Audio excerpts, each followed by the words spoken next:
Oh boy. Now we're getting to the part where this franchise completely falls apart. Not this franchise. Where this movie series completely falls apart. Hey guys, Super Godzilla Final Wars here, and I'm back once again with another Godzilla movie review. Today we're going to be reviewing the sequel to Godzilla Planet of the Monsters, Godzilla City on the Edge of Battle. And as usual, joining me today is Godzilla Earth, Godzilla Philius, Serba, and Mechagodzilla. That's not the Mechagodzilla that was in my film. The Bandai Movie Monster Series anime Mechagodzilla costs over $200 freaking dollars. No, sometimes it costs even $300 freaking dollars. Oh, seriously? Yes.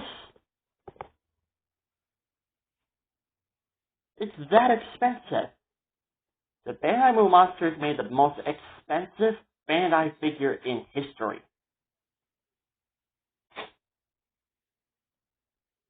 If I ever get that thing, it would be a miracle. It would actually be a miracle if I actually get that thing. But overall, let's just go ahead and review this movie. And right off the bat, I'm going to do this. I give this movie 2 Golden Godzilla stars out of 10. Oh boy. And let me explain why. When this film was announced in 2018, literally a year right after the first movie came out,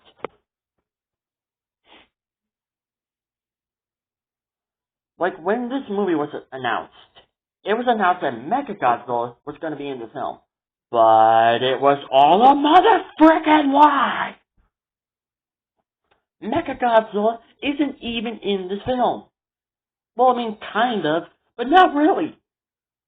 Mechagodzilla in this movie was flat out goddamn useless.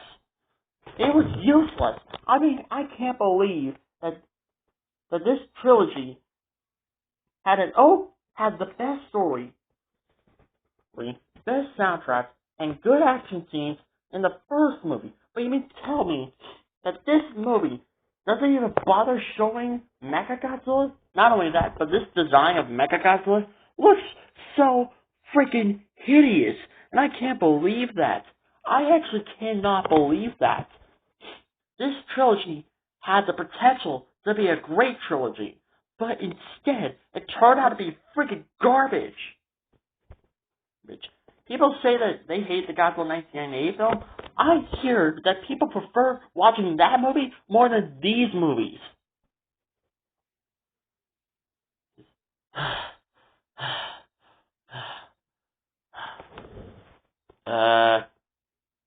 You good, man?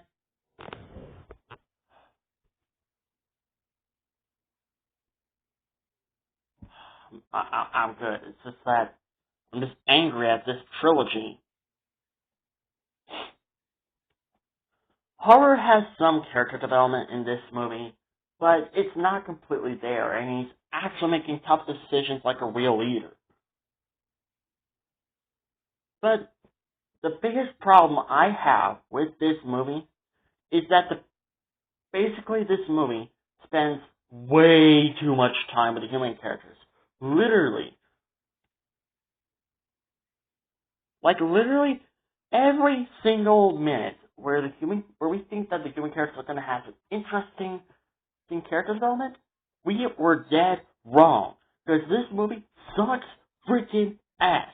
This movie is worse than the first movie. The first movie is the best one. It is the best out of the 3. But even the first movie had its huge amount of flaws to it. And this movie has even bigger flaws to it. Like literally. We're introduced to the Mothra twins in this movie, and they're about human size. And we get a freaking love triangle between Haru, Yuko, and the twins.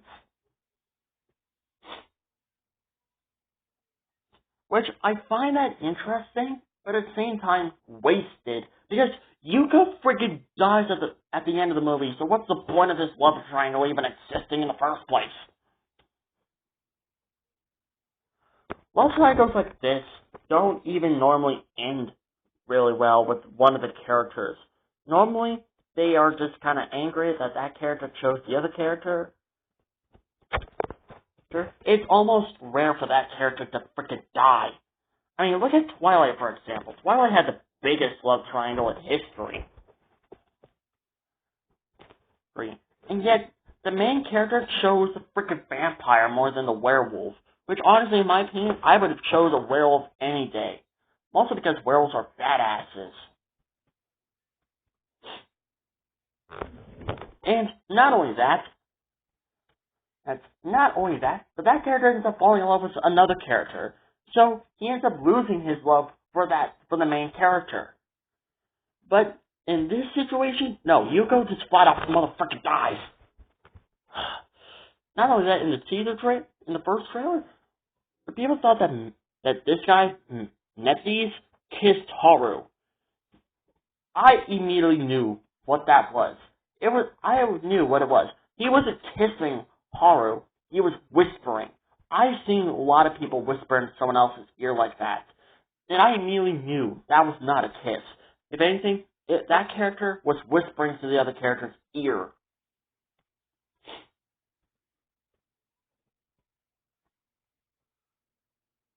And don't get me wrong, Mechagodzilla City is an interesting concept, but it just fell apart.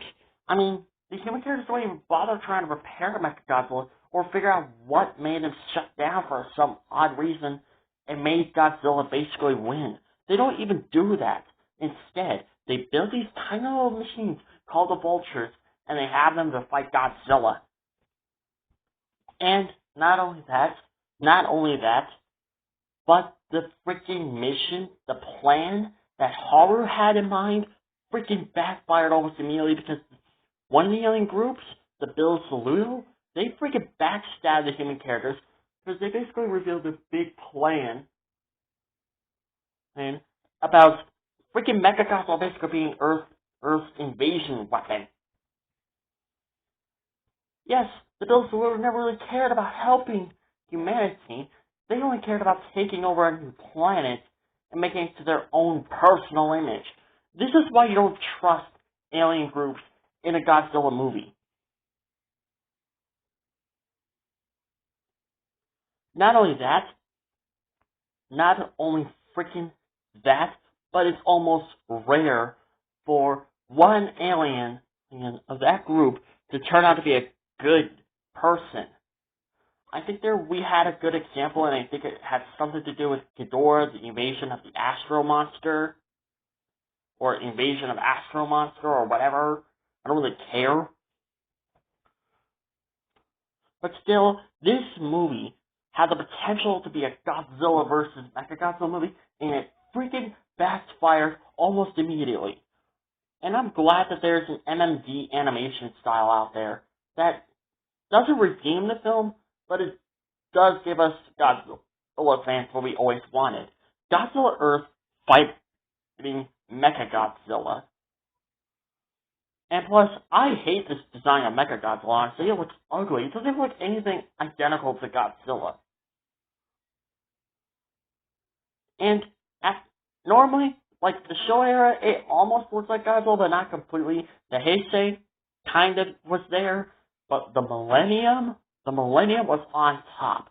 Monsters doesn't look anything similar, but at least it was a good Mechagodzilla design. Ready Player One, 100% an iconic Mechagodzilla design. This design right here it's stupid. It's ugly. It's pathetic. It is just flat out useless. And not only that, but we get the big reveal that Mothra is basically in the movie. But, I don't know. It would have helped if the human characters had Mothra to help them out beat Godzilla. Because in the graphic novel, Mothra was managed to actually make Godzilla Earth retreat. Because she made his own atomic breath fire right back at him. And was managed to hurt Godzilla. Hell, I looked it up on Google, Apparently, Godzilla's biggest weakness is not lightning, but it's actually his own atomic breath. Makes sense. The most powerful weapon that Godzilla has turns out to be his biggest weakness. Exactly. But no. We're not allowed to have growth. We're not allowed to have monster fights. We're not even allowed to have a monster movie. It's just, this movie gets 2 Golden Godzilla stars. I probably said that at the beginning of this review, but I don't care. I'm done. Just end the video right there. Just end it. What about the soundtrack? The soundtrack was okay.